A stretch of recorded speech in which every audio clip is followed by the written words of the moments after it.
So Maritza Lopez is a community servant, self-described, and a lifelong resident of Zone 3 in East Chicago's Superfund site. Thank you so much for joining me today. Thank you for inviting me. First things first, you've lived in Zone 3 your entire life. Except for 6 months. Except for 6 months. Right. And you're struggling with a lot of serious health problems. Could you talk a little bit about what those health problems are? I always say God has me here for a purpose, and I just figured out why. But these are my medical conditions, actually, through my doctors. Her list of health problems includes more than 50 diagnoses, including brittle bone disease and breast cancer. And I refuse to let somebody else go through what I've gone through.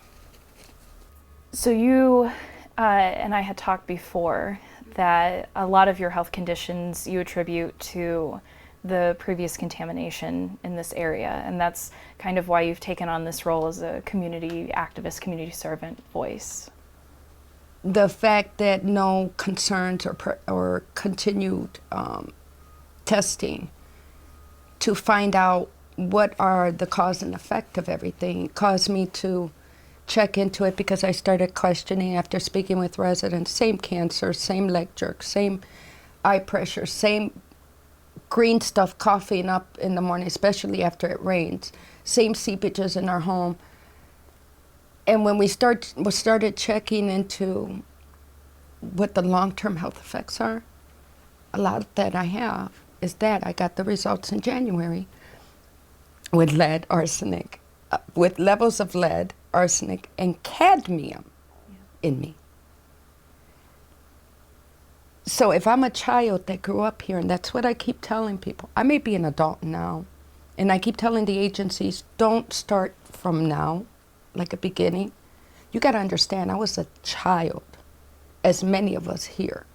They have a lot of the same illnesses, lost our family members to the same stuff. There's a problem, and you are not testing these children now or young couples.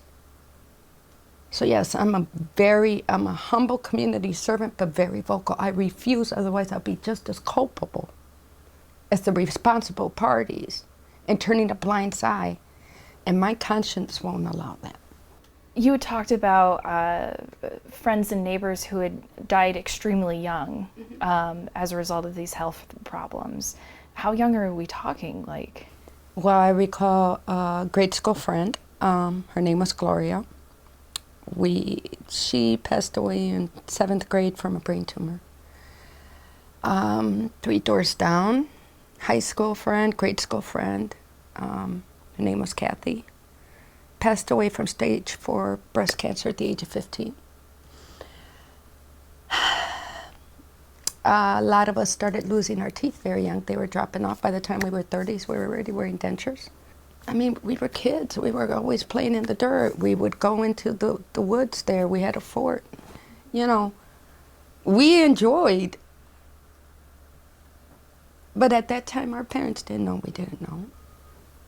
So looking at my personal family history, knowing when they passed away, my medical illnesses, knowing that, and speaking with my neighbors and knowing their family members have died the same, this isn't coincidental. And this is my family home. But I don't feel safe anymore in it. And they knew about this and they didn't dare to. It doesn't even appear on my paperwork disclosing this is a Superfund site when I closed on the house in 2012. They didn't tell any of us.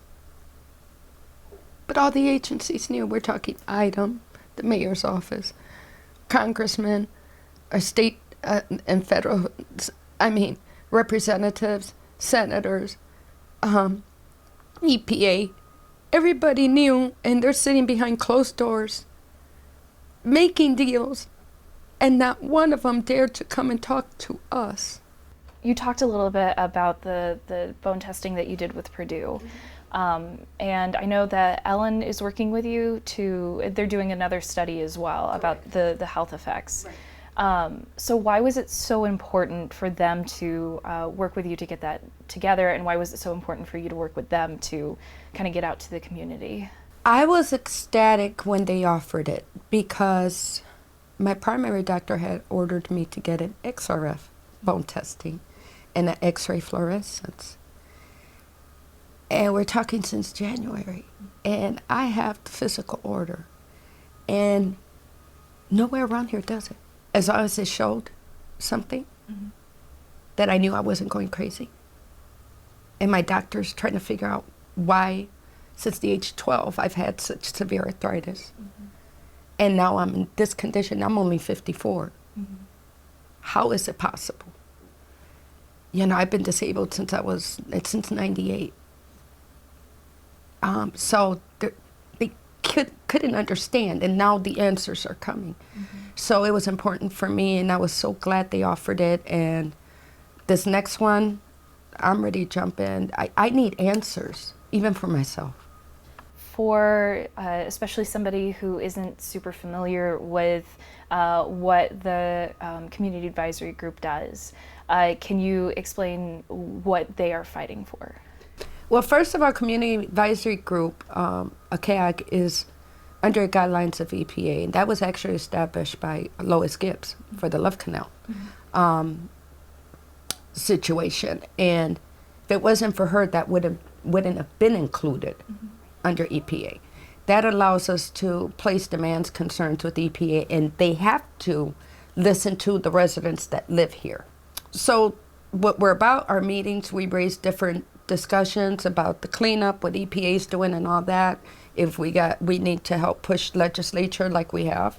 Actually, the big breakthrough, and I see it as a breakthrough, others might not, was when Administrator Pruitt came in April. I believe it was April 19th. He's really taking notice, and this isn't about politics. This is how I feel as a resident, as a taxpayer. It's not about politics. You give me a lending ear, and I see you doing something to bring into effect that has been on the table, and it took you to come and visit.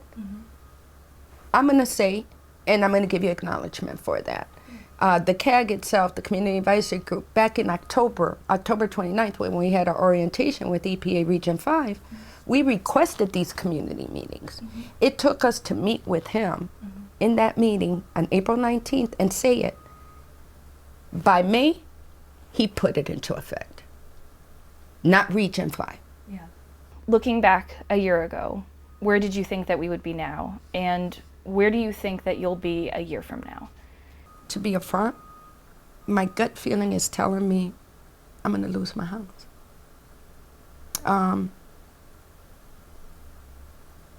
Which is my family home and all the memories. Although I recognize that's the safest thing for me, health-wise. But nobody could replace what I've lost, and I understand the same thing for the people in West Calumet.